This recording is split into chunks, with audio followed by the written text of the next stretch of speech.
Welcome back to Generative AI 101, the podcast where we make the maze of AI and Gen AI feel like a fun house instead of a house of horrors. I'm your host, Emily Laird, your slightly caffeinated guide through this wild ride of algorithms and automation. And today we're exploring a topic that'll have your neurons firing faster than a quantum computer on espresso. Practical use cases, limitations, and the future of OpenAI's O1 preview. So buckle up, folks. We're about to serve up some high-octane machine learning talk, and I promise it'll be more satisfying than a perfectly crafted cocktail after a long day.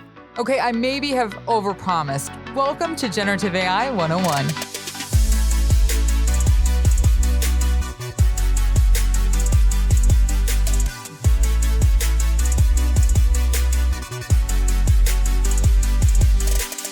All right, let's get into it. Let's kick things off with a simple question. Who can actually use O1 Preview and not just look at it like a shiny new toy on the shelf?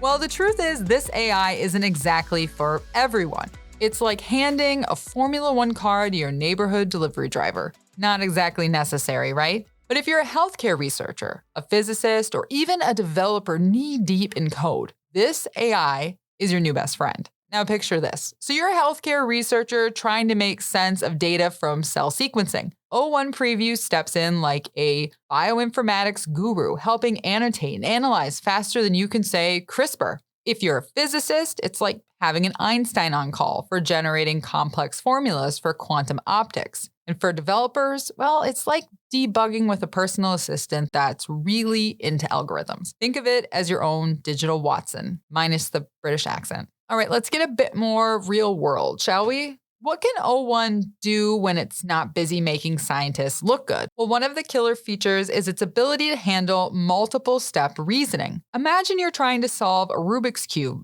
blindfolded. Well, explaining quantum theory to a cat. Sounds like a headache, right? Well, O1 Preview can break down problems like that into simple, digestible steps, giving you not just answers, but detailed explanations that make you look like a genius.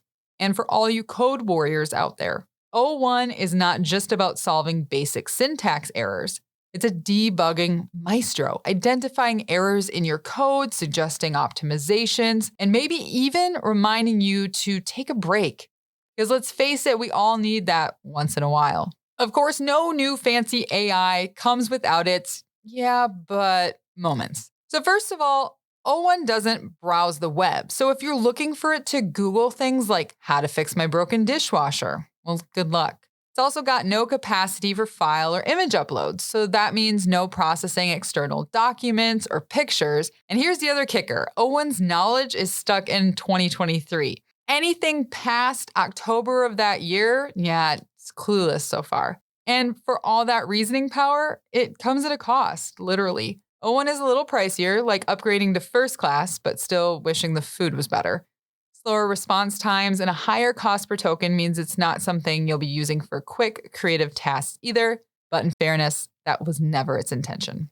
Now here's where things get exciting. O1 isn't just a preview of what's to come in the AI world. Future versions are expected to scale reasoning models in ways we can't even fully comprehend yet. So we're talking about the potential for autonomous AI systems.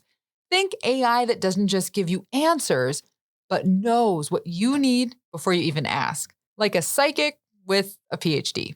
We're also expecting some killer future upgrades. Web browsing might be back on the table, as well as file uploads and better natural language processing. So think about all of the reasoning capabilities built into O1 Preview, but the ability to add on your own RAG system.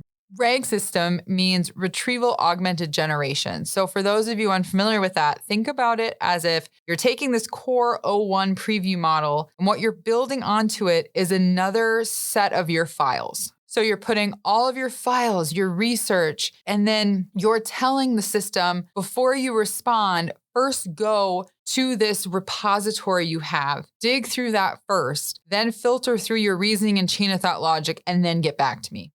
The other cherry on top here is there's actually been talk of integrating O1 into the free version of ChatGPT. I do not know if that will happen. So even the non-experts can start tinkering with this tech without maxing out their credit cards. Certainly, there's a lot of incredible things that have come out of this week of exploration of the new O1 preview. I think one of the biggest takeaways has simply been the realization that we're starting to see AI models come out in different flavors. The 4.0 and the O1 preview are two totally different models. They're two totally different employees. So you're starting to see how these models are mimicking not just the human brain and things like the neural network, like we talked about before, but we're now seeing models that actually mimic the ways that humans approach the workforce. Some of us go in and we're problem-solving reasoners. Some of us go in and we're creative thinkers. Think about the text-to-image generation models, right? They're the true artists, the creatives. Now, there's a lot to unpack there as far as how we fit in with the human user. And I know that Ethan Mollick is someone that a lot of us follow in this space, and he had said that he's just not really sure how he fits in with the O1 preview. So there's still a lot to unpack here. And with new technology, that's always the case. Definitely in the spaces that I get to work in business and industry, as well as higher ed. I mean, they all kind of mimic and model each other. We're in a space and time where we're seeing this new technology that's really shifting things around. And there's a lot that goes into that, from AI literacy, which you know I'm a huge advocate for, hence why I do this podcast, but also the space of change management and really understanding how these AI models fit into our everyday working world. So one thing that I've noticed lately is this continuous talk about this AI bubble that's going to burst. And do I think that some of these tech companies are overvalued? Sure. Do I think that business and industry hasn't caught up yet with the technology and what they can actually do with it? I do. And I'm not just saying that from an opinion piece. I'm saying that as someone that oftentimes works in fields, consults, run workshops, trains on this subject, and that's what's going on. It's a little bit of everything. And that's a wrap on today's exploration of the practical use cases, limitations, and future of AI with O1 Preview. Whether you're a physicist, a coder, or just someone who loves geeking out over new tech, O1 is like this Swiss Army knife you didn't know you needed, but suddenly you can't live without. If you've got questions, thoughts, or just want to share your favorite AI memes, which I super appreciate, I have gotten some really interesting things lately. Thank you. It's weird. I love it. You can find me on LinkedIn. Look up Emily Laird, Laird, and let's keep the conversation going. Until next time, stay curious, stay adventurous, and remember, you just survived a week of deep diving O1 Preview.